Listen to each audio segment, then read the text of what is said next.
Nshuti bavandimwe, kadushime Imana iduhaye amahirwe yo kongera kwiga ibyanditswe byera. Izina ryayo rihabwa icyubahiro. Nkuko twatangiye ibyigisho bigaruka ku kwihana k'umunyabyaha, akwiriye Kristo, tugiye gusubukwa n'icyigisho cya kabiri. Mbingingira cyane kugira ngo twifuze kugirira umugisha ku Mana. Umusaruro uva mu gusabana nayo ari wo kwihana no kubabarirwa ibyaha ukorerwa mu bugingo bwacu. Mbere y'uko dutangira, kadusenge. Turagushimye uwera Data wa twese uri mu ijuru, tugushimiye urukundo dukunda, ineza yawe abana natwe iteka ryose, uhabwa icyubahiro. Tunejejwe nuko waduhaye ijambo ryawe ngo ritubere umuyobozi, ritubere umugenga, kandi muri ryo harimo ubugingo. Reka imbaraga yaryandikisha igenderera imitima yacu, igenderera abazumva ijambo ryawe, kugira ngo twese umugisha wawe usabe mu mitima yacu, bityo tubashe kuba ku isi dufite ibyiringiro by'ubugingo buhoraho. Ngwino ubane natwe muri iki cyigisho, imbaraga yawe ihindura imitima, iganze mu mitima yacu, twigisha inzira yatuma twihana tukababarirwa, tukaba dufite ibyiringiro by'ubugingo buhoraho. Sajye mu izina rya Yesu. Kadushime Uwiteka cyane kubw'imbabazi zayo, kubw'ubuntu bwayo. Iteka ryose twifuriza agakiza, twifuriza kuba ku isi dufite ibyiringiro byuzuye. Niyo mpamvu Uwiteka tugaruye mu byanditswe byera ngo twongere twige amabanga y'agakiza. Icyigisho cya mbere twarebeye hamwe uko umuntu yaguye, kandi turakomereza kuri uwo murongo tureba uko umuntu yakomeje kwangirika, kandi twashoje tubona neza ko umunyabyaha akwiriye Kristo. N'ubu turakomeza kongera tujya mbere tureba uko umunyabyaha akwiriye Kristo, kandi ari njye ari mwebwe twese dukwiriye Kristo, we watwitangiye. Tugiye guhera ku isomo riri mu gitabo cy'Abaheburayo, igice ni icya kabiri, uhereye ku murongo wa 5. Hari umutwe w'amagambo utubwira ngo icyubahiro Imana yahaye abantu kurusha abamarayika. Abamarayika sibo Imana yahaye gutwara isi izabaho iyo tuvuga, ahubwo hariho umuntu yigeze guhamya ati, umuntu ni iki kumwibuka, cyangwa umwana w'umuntu ko umwitaho? Wamuremye umucisha bugufi, aba hasi y'abamarayika ho hato, wamwambitse ubwiza n'icyubahiro nk'ikamba, wamuhaye gutwara imirimo y'intoki zawe, umuha gutwara ibintu byose, ubishyira munsi y'ibirenge bye. Nguyu umuntu waremwe, wahawe ubutware n'Imana, nk'uko tubibona mu gitabo cy'Itangiriro, igice cya mbere uhereye ku murongo wa 28.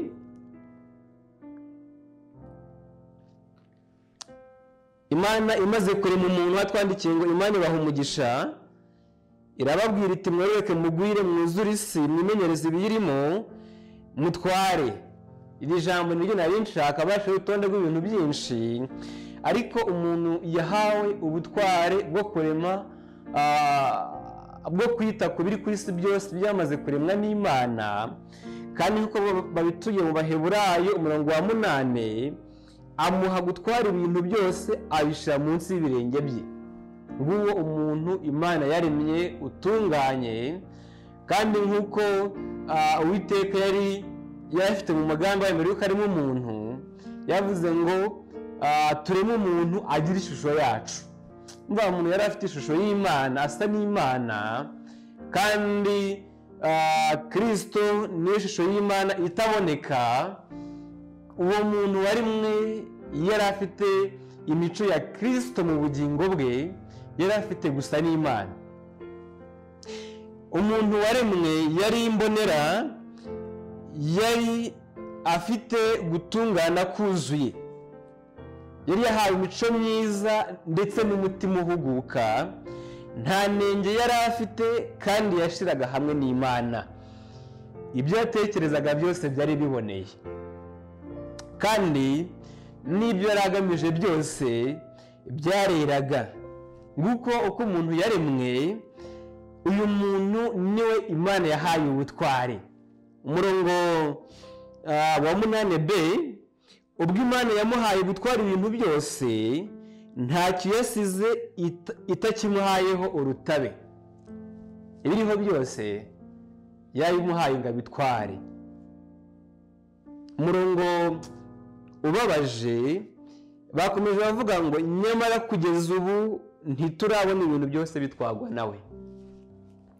Yararemwe, ahabwa ubutware butwara ibintu byose ngo abigenge, abitegeke, ariko bishoje bavuga ngo kugeza ubu ntiturigira tubona byose bitwagwa nawe.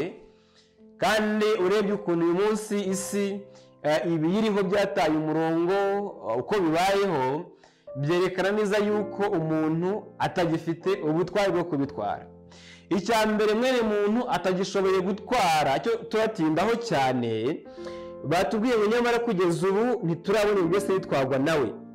Kandi hejuru gato batubwiye ngo ubwo Imana yamuhaye gutwara ibintu byose, ntacyo yasize itakimuhayeho urutabe. Ariko icya mbere tugiye kureba, n'icyo turi butindeho, ndi kureba ngo ko umuntu yahawe urutabe gutwara ibintu byose. Mbese uyu munsi bimeze bite? Mu gitabo cy'Abaroma igice cya 3 umurongo wa 9 hari umutwe w'amagambo uvuga ngo urutabe ibyaha bifite ku bantu. Kandi bari batubwiye neza ko umuntu yahawe urutabe gutwara ibintu byose, ariko hano baratubwiye ngo urutabe ibyaha bifite ku bantu. Gucumura kwa mwene muntu nk'uko twabonye mu cyigisho cya mbere, kutumvira kwatumye imbaraga za wa muntu zishira, maze kwikunda gusimbura urukundo yakundaga Imana. Umutima we uruzuramo kwikunda, umutima we wuzuramo kutumvira Imana, umutima we udeburwa n'ibicumuro bituma abura uko yakwitsindishiriza imbere y'Imana. Uyu muntu Imana yari imaze kurema, kwikunda kwahise kuboneka mu mutima we, aricyo tubona mu gitabo cy'Itangiriro igice cya 3 umurongo wa 8. Bamaze gucumura, baranditse ngo bumva imirindi y'Uwiteka Imana igendagenda muri iyo ngobyi mu mafu ya nimunsi. Wa mugabo n'umugore we bihisha hagati y'ibiti byo muri iyo ngobyi, bihisha amaso y'Uwiteka. Bari abantu basanzwe basabana n'Uwiteka, ariko gucumura kwabagejeje ku rwego bumva Uwiteka barihisha. Nshaka ko dutinda gato kuri iri jambo ngo bumva imirindi. Batanga ubusobanuro hasi muri Bibiliya, baravuze ngo imirindi cyangwa ijwi. Bumvishe ijwi ry'Imana barihisha, kandi nta handi bihishe mu ngobyi Uwiteka yari yararemye. Mbega ikintu gikomeye cyane. Natwe kenshi twumva ijwi ry'Imana, haba mu byigisho, haba mu byaremwe, ndetse n'ijwi ry'Imana binyuze mu Mwuka Wera rikomanga ku mutima. Ryamara gukomanga ku mutima, ikitworohera ni ukwihisha.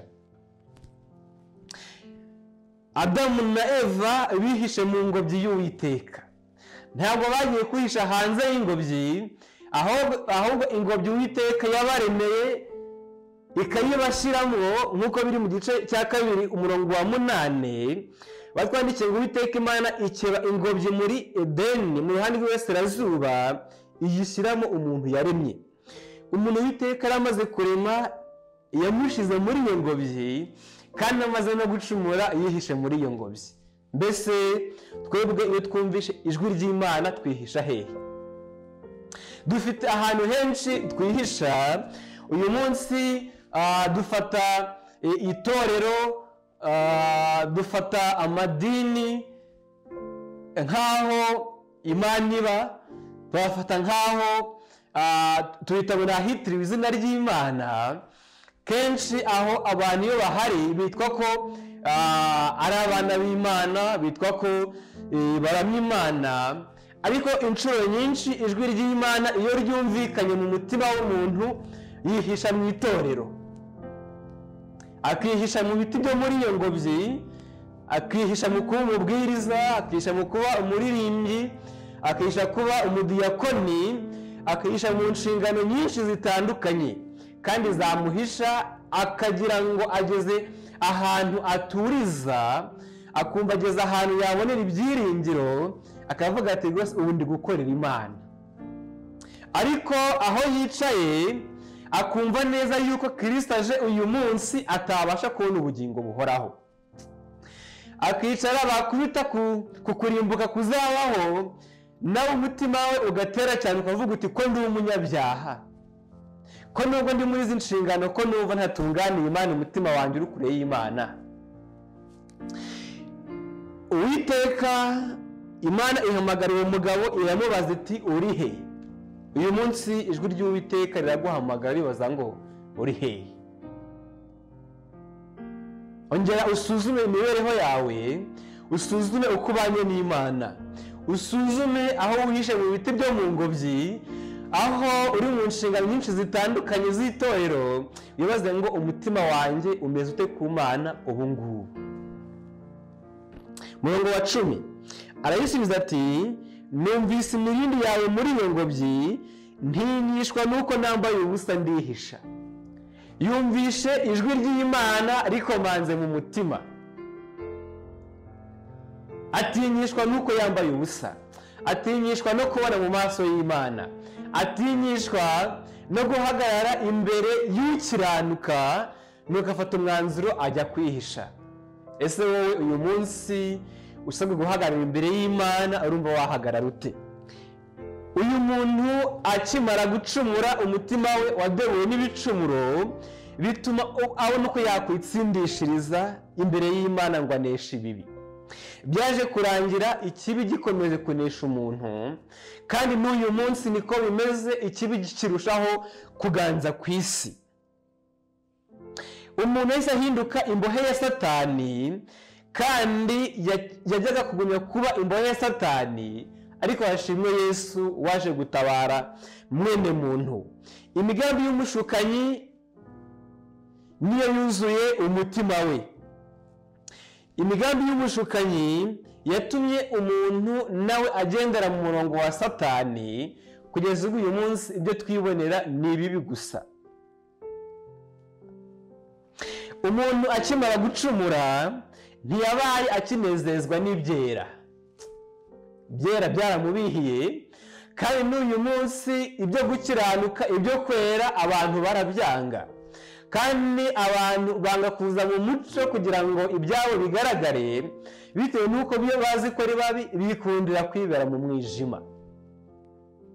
Mbega ukuntu imitima yacu ibitse amabanga menshi.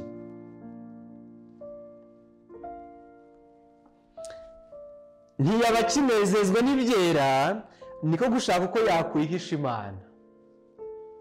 N'ubu niko bimeze ku muntu utabyawe ubwa kabiri, ntabasha gushyira hamwe n'Imana ndetse ntiyishimira kubana nayo. Ngiyi imibereho yacu y'uyu munsi, ariko ni imibereho Uwiteka ari kongera guhamagara kugira ngo ayidukuremo.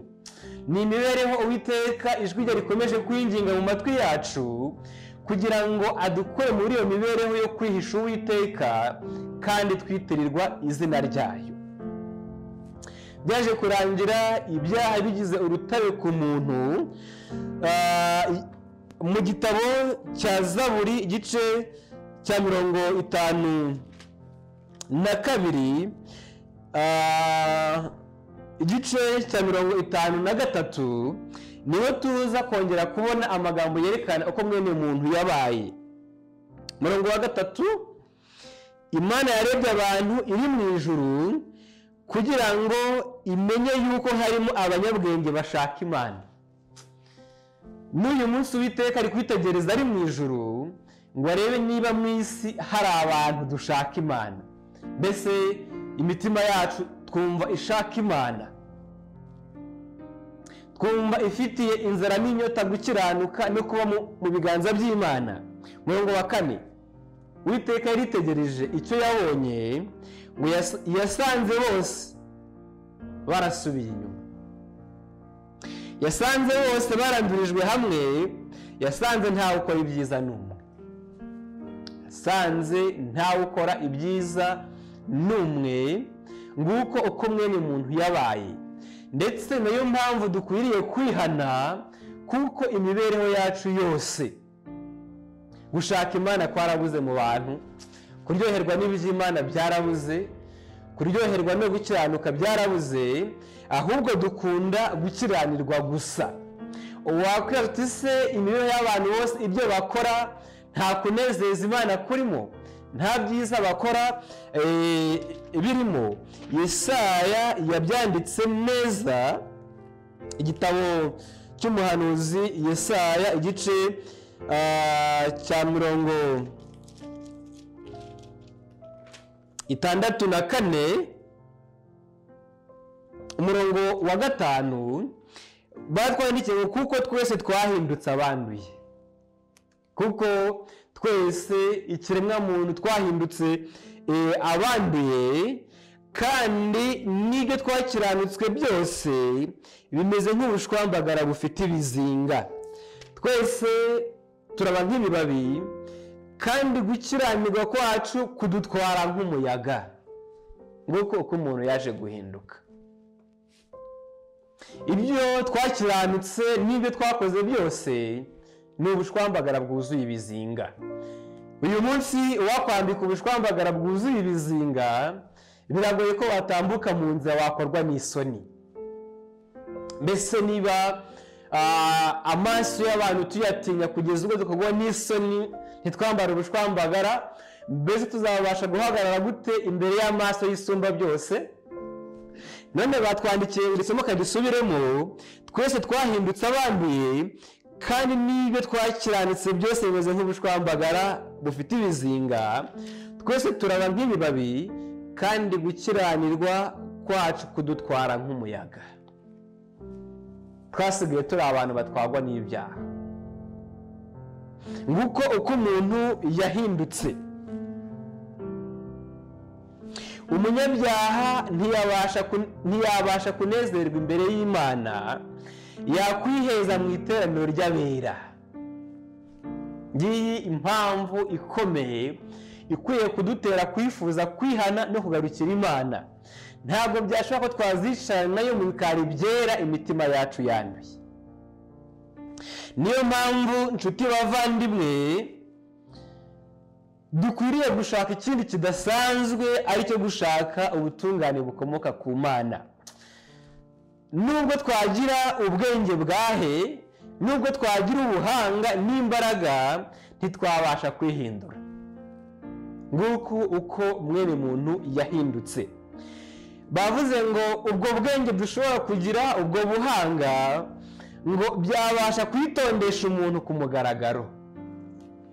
Umuntu ashobora kuvuga ati njye nkurikije urwego maze kugeraho, ndabona inzoga ashobora kunsuzuguza reka nzireke. Kandi akabishobora, si uko umuntu ateye intambwe yo kwihana, ahubwo ashaka disipurine yamushoboza kubaho atagayishwa n'inzoga, atagayishwa n'ibiyobyabwenge. Ni byinshi abantu kenshi twirinda kugira ngo tugire ubunyangamugayo, tugire ikinyabupfura, tuba abantu biringirwa. Ariko bavuze ngo ibyo byose byabasha kwitondesha umuntu ku mugaragaro, byabasha gutuma umuntu ahinduka umunyedini mwiza, byabasha gutuma umuntu ahinduka umwigisha mwiza, umupasiteri mwiza, apotere mwiza. Ariko ibyo byose bavuze ngo ntibyabasha guhindura umutima wa kamere. Niyo mpamvu ni byinshi mwene umuntu abasha gukora bigatuma ahinduka umuntu wiringirwa, ariko amasoko y'ubugingo akaba agihumanye, akaba akiri kure y'Imana, akaba atandukanijwe n'Imana. Niyo mpamvu nshuti bavandimwe, dukeneye gushaka undi mugabane udasanzwe wo kurenga ubunyamihango, wo kurenga kwibombarika, wo kurenga gushaka kubeshwaho n'imyitwarire myiza idakomotse ku mutima wahindutse. Ibyo byose n'ubundi umuntu arabikora ariko umutima we ugakomeza ugahumana, akomeza kwidodora ubucocero ariko butabasha kumwambika wese. Niyo mpamvu dukeneye umwambaro udasanzwe, ariyo mwambaro wadodewe mu ijuru, ariyo mico ya Kristo. Niyo mpamvu ibyanditswe byera bikomeza kuduhamagarira kugira ngo twiyegurire Imana. Urwa mbere rw'Abakorino ni urwandiko Pawulo yandikiye Abakorino igice cya 15 umurongo wa 47. Ni isomo ngira ngo dutekerezeho cyane, kandi uwo ari we wese ndamusaba kugira ngo abashe kuryumvira ku murongo.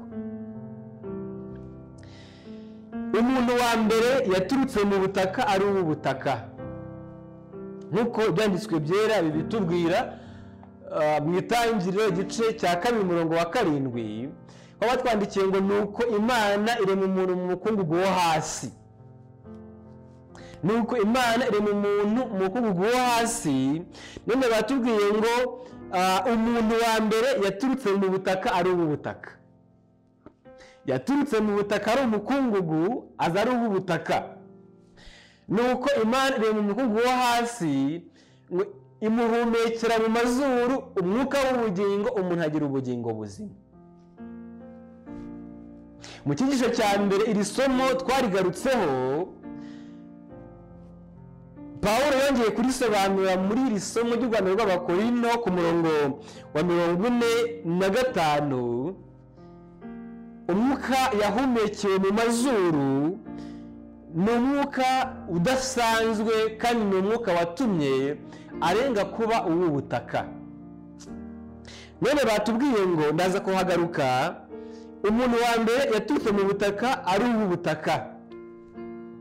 Uyu muntu waremwe ari uw'ubutaka, birashoboka ko natwe uyu munsi dushobora kuba turi ab'ubutaka gusa.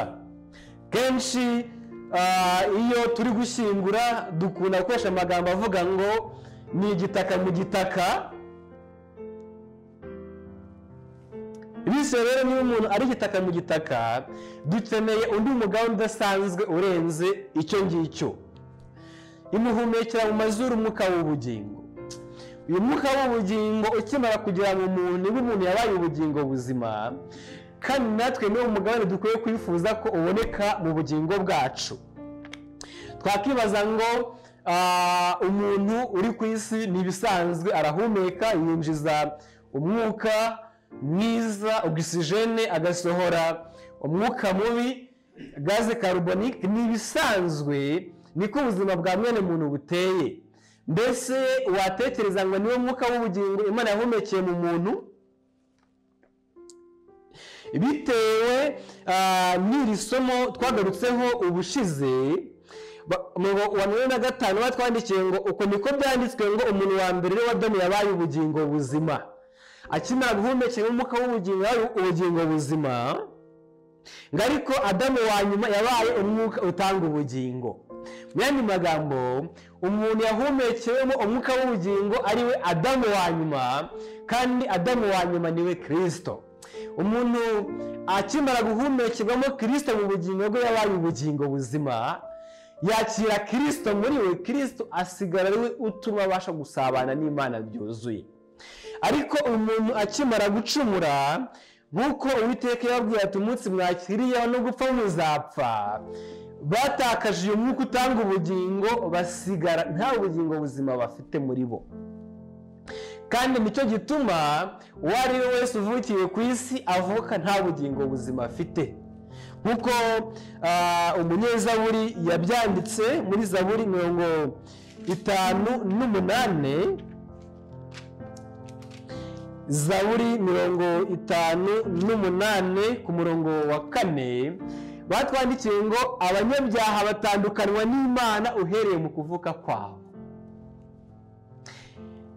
Iyo bavutse uwo mwanya bari bagize abakabeshya, ubusabwe bw'ahohanye n'ubw'inzoka bameze nk'intama y'igipfamatwi yiziba amatwi itumva ijwi ry'abagombozi, naho bagomboresha ubwenge bwinshi cyane. Nguko uko umuntu yahise avuka. Umuntu asigaye avukana umwuka winjira n'usohoka gusa, yinjiza ogisijene agasohora gaze karubonike, ariko akaba abuze umwuka utanga ubugingo mu bugingo bwe. Kandi uwo mwuka yinjiza akanasohora, umubwiriza mu gitabo cy'umubwiriza igice cya 3 umurongo wa 19 batwandikiye ko uwo muntu winjiza umwuka winjira n'usohoka gusa, nta mwuka utanga ubugingo afite muri we, ntahatandukaniye n'inyamaswa. Batwandikiye ku murongo wa 19 igice cya 3 cy'umubwiriza ngo kuko ikiba ku bantu aricyo kiba no ku nyamaswa, ikibabaho ni kimwe, nk'uko bapfa niko zipfa, ni ukuri byose bihumeka kumwe, umuntu ntacyo arusha inyamaswa kuko byose ari ubusa. Nguwo umuntu tubona ku isi ugenda ufite umwuka winjira n'usohoka. Byose bijya hamwe, byose byavuye mu butaka, byavuye mu mukungugu, kandi byose bizawusubiramo. Bivuze ngo ubu buzima bwo kubaho umuntu afite umwuka winjira n'usohoka gusa, nta byiringiro bindi butanga uretse gupfa. Umuntu yamara gupfa agasubira mu mukungugu kuko arimo yakuwe, kandi amaherezo akazacirwaho iteka. Niyo mpamvu isomo turiho riri mu Rwanda rw'Abakorinto 15 batubwiye ngo umuntu wa mbere yaturutse mu butaka ari ubu butaka, kandi n'abandi bose b'ubutaka nuko bigenda bizarangira babusubiyemo.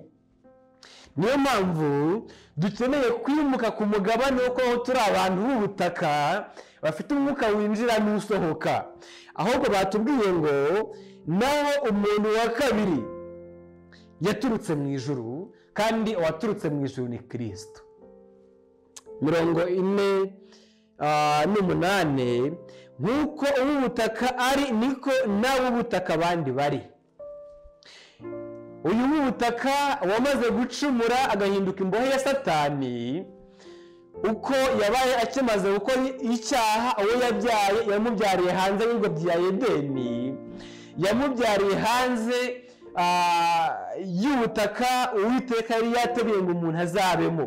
Mu yandi magambo, uwavutse wese yavukiye mu byaha.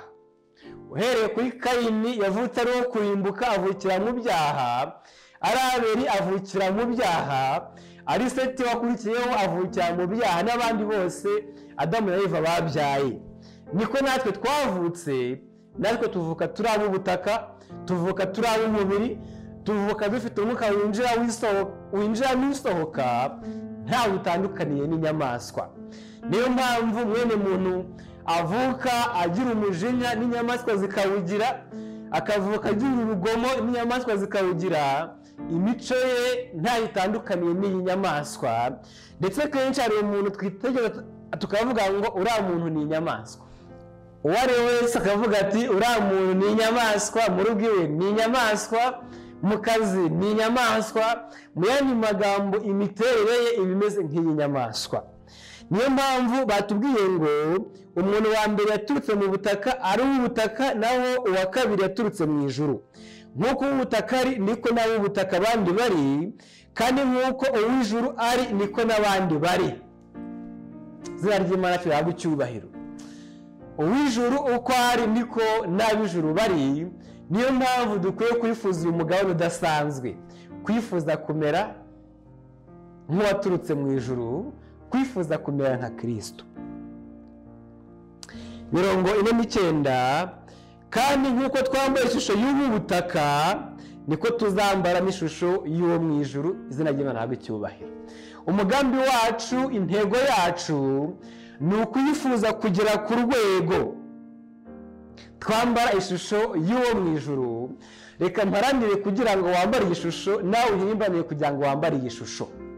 Gukomeza kwambara ishusho y'ubutaka gusa, amaherezo byazaba gucirwaho iteka. umurongo wa 50, nuko bene data icyo mvuga ni iki, yuko abafite umubiri n'amaraso bisa batabasha kuragwa ubwami bw'Imana, kandi ibibora bitabasha kuragwa ibitabora. Abafite umubiri n'amaraso bisa ntibishoboka ko baragwa ubwami bw'Imana, ntibishoboka ko babona umugabane ku bugingo buhoraho, ntibishoboka ko uyu muntu wakomeje kwibera mu byaha akiranirwa yabasha kuragwa ubugingo buhoraho. Niyo mpamvu dukeneye ikintu kidasanzwe, umugabane udasanzwe. Dukeneye kwambara ishusho y'uwavuye mu ijuru, kandi ishusho y'uwavuye mu ijuru niyo yatugeza ku musaruro.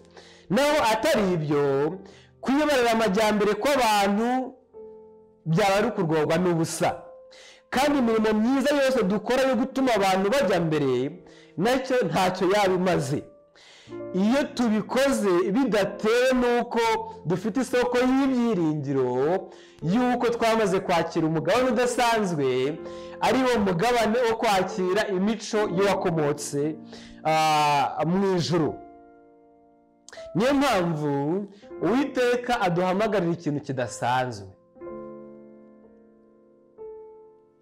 Araduhamagarira gushaka uyu mugabane udasanzwe, ari wo mugabane wo kongera kwakira umwuka utanga ubugingo mu mibereho yacu.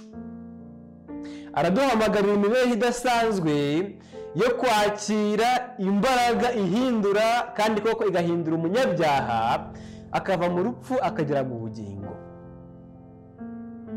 Turasabwa kwakira indi mbaraga idasanzwe ituma uwahoze ari imbata ya Satani atwagwa n'ibyaha yongera kugira indi mibereho itandukanye n'iyo ngiyo. Turasaba kugira imibereho yishingikiriza ku gitambo cya Kristo, kugira ngo binyuze mu gitambo cye twongere kwegerezwa Imana, twongere kwegerezwa Data wa twese, kugira ngo tubashe kugira ibyiringiro bidashidikanywaho iteka ryose. Nshuti bavandimwe, nk'uko tumaze kubibona ko twese dutwagwa n'ibyaha, mu gitabo cy'Abaroma igice cya 3 umurongo wa 23 bakomeje batubwira ngo kuko bose bakoze ibyaha ntibashikira ubwiza bw'Imana. Twese twakoze ibyaha ntitwashikira ubwiza bw'Imana, kandi mu gice cya 6 umurongo wa 23 batwandikiye ngo kuko ibihembo by'ibyaha ari urupfu. Nshuti bavandimwe, ibihembo by'ibyaha ni urupfu, kandi ko tumaze kwibona twese twandurijwe hamwe, twahindutse abanduye mu maso y'Imana. Bivuze ngo dukwiriye gushaka undi mugabane udasanzwe, ari wo mugabane wo kwifuza kwambara umwambaro wo kwambara imico y'umuntu wa kabiri wavuye mu ijuru. Mbese nicyo cyifuzo wumva ufite mu mutima wawe?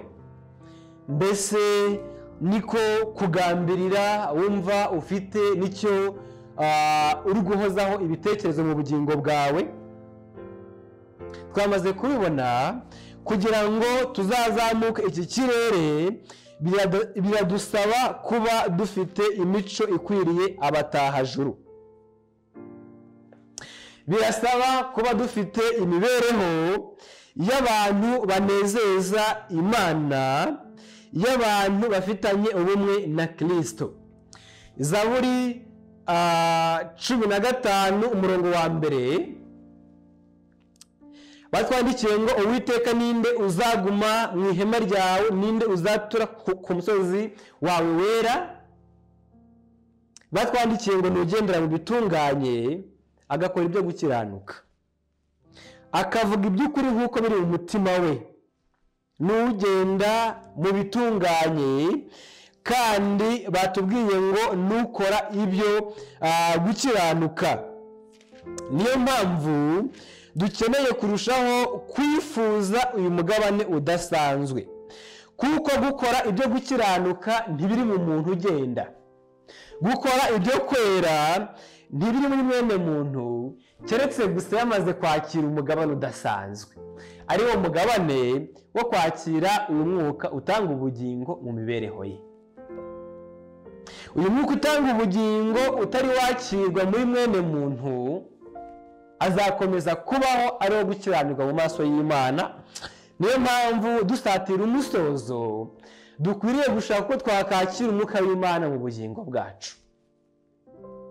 Kandi umwuka w'Imana akomeje kwinginga imitima yacu, ari uwawe ari uwanjye, kugira ngo dushake uko twakiyegurira Imana. Tuzakomeza tureba uburyo umunyabyaha yakongera kunga ubumwe na Kristo binyuze mu kwakira uyu mwuka w'Imana. Mbese ni gute umwuka w'Imana yongera kugenderera umutima kugeza ubwo umuntu avukiye ubugingo busha? Twari turi kureba ukuntu umuntu icyaha cyamwangije, ariko umuntu abasha kongera kwakira imbaraga ituma anesha umwuka utanga ubugingo, akamuyobora kandi akamugeza ku gakiza k'iteka ryose. Niyo mpamvu mbararikira kugira ngo ibyigisho bizakurikira wese azahimbanire gukomeza kubikurikira, kugira ngo azarusheho gusobanukirwa uko umwuka w'Imana atsinda umutima w'umunyabyaha, kandi umwuka w'Imana agakomeza kubera ku gitambo cy'i Kaluvari kugeza ubwo umunyabyaha avukiye mu bugingo busha. Kuko mu gihe cyose umunyabyaha ataravukira mu bugingo busha, azakomeza kubaho ari imbohe ya Satani, azakomeza kubaho ari uwo gucirwaho iteka. Niyo mpamvu muri uyu mwanya dukwiye kwifuza uko twagira ibyiringiro bitugeza ku bugingo buhoraho, kandi icyabitugezaho ni uko twahanga amaso Kristo watumeneye amaraso. Kristo niwe wenyine ubasha kutwuzuza n'Imana ngo twongere twere, ngo twongere kubonera. Niyo mpamvu dukeneye kwifuza kwihana, ndetse kwihana nyakuri, kandi tugasaba Imana kutuyobora muri iyo nzira. Reka Uwiteka akomeze kutwigisha, akomeze kwigisha imitima yacu, kandi akomeze kumvikanisha uburemere bw'icyaha mu bugingo bwacu, kugira ngo turusheho kumva uko twahabiye kure y'Imana. Uwiteka agenderera imitima yacu, kandi natwe tumukundire kugira ngo ijwi ryayo ubwo rihamagara ngo urihe, twitegure kwitaba dufite imitima itishira hejuru ahubwo iciye bugufi. Uwiteka abidushoboze. Tugiye gusoreza ku isomo riri mu gitabo cy'amaganya ya Yeremiya, igice ni icya 3, umurongo wa 25. Nirarika Uwiteka ari kongera gutanga kuri mwene muntu wahabiye kure y'Imana. Uwiteka abereye mwiza abamutegereje. Uwiteka abereye mwiza abamutegereje, ni ubugingo bw'umushaka. Nshuti bavandimwe, Uwiteka abereye mwiza abamutegereje, kandi ni ubugingo bw'umushaka. Kugira ngo rero ubu bugingo tubashe kubugira muri twebwe, dukwiye gushaka Uwiteka. 26. Ni byiza ko umuntu yiringira ategereje agakiza k'Uwiteka atuje. Dukwiye guturiza Imana, tugategereza agakiza itanga.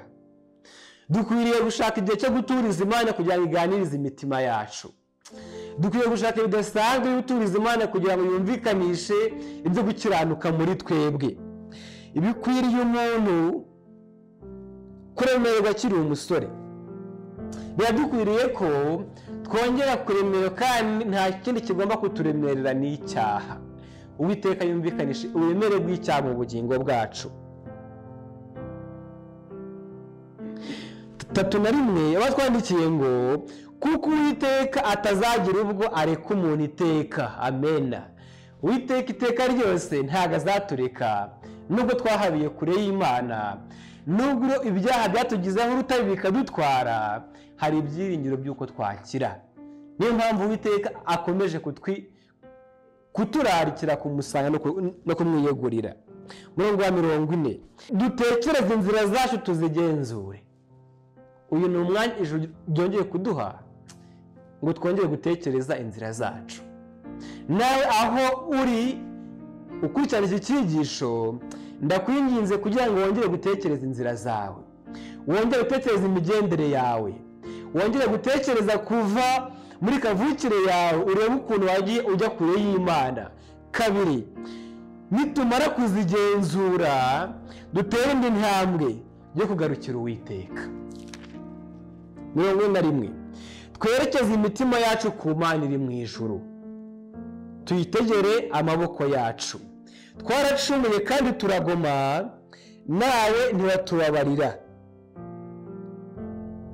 Twaracumuye tugomera Uwiteka, kandi twakoze byinshi byangwa n'amaso y'Uwiteka. Ariko uyu munsi Uwiteka ni umutunzi w'imbabazi, ni umutunzi w'ubuntu, kandi yifuza kugirira neza umusanga wese. Yifuza gucungura ubugingo bwacu ngo abukure mu rupfu atugeze mu bugingo. Yifuza kubabarira abamusanga bose. Mu gitabo cya Yeremiya igice cya 7 hari umutwe w'amagambo uvuga ngo Imana ibasezeranya amahoro nibihana. Nitwihana Imana idusezeranya amahoro, kandi ayo mahoro yifuza kuyasesekaza mu bugingo bwanjye n'ubwawe.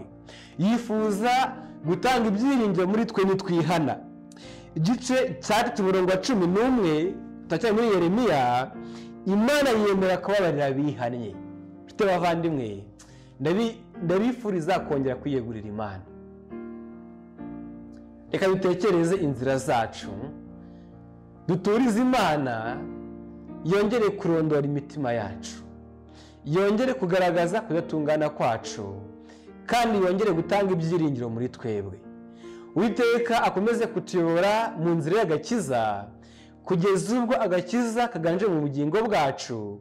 Nibyo nisabira namwe mbasabira mu izina rya Yesu. Dusoze n'isengesho. Ushimwe Data wa twese uri mu ijuru, ushimwe Data udukunda, tugushimiye ko ijambo ryawe ari ukuri, kandi wavuze ko tuzamenya ukuri kandi kukatubatura. Reka ijambo ryawe ribature imitima yacu. Reka ijambo ryawe rituyobore mu nzira ituganisha ku gakiza. Reka ijambo ryawe rikomeze gutsinda imitima yacu, rikomeze kugenzura iby'icyaha muri twebwe. Kandi nk'uko waje mu isi ukitamba kugira ngo tubone ubugingo, ucungure imitima yacu. Udukure mu ntege nke, udukure mu cyaha, udukure mu gukiranirwa, utugeze mu gukiranuka kwawe. Reka nsabire abazumva icyigisho bose, imbaraga yawe uzagenderera imitima yabo. Twese tuzakugirireho umugisha. Twese Umwuka Wera azagenderera imitima yacu. Uzaduhe kuvukira mu bugingo busha, ariko ubugingo bwuzuyemo Kristo wavuye mu ijuru. Kandi nk'uko abafite umubiri n'amaraso bisa batazabona ubugingo buhoraho, utwuzuze Umwuka Wera kugira ngo tubeho dufite ibyiringiro by'agakiza. Wowe ubaho ugategeka iteka ryose, utegekere mu bugingo bwacu mu izina rya Yesu. Amen.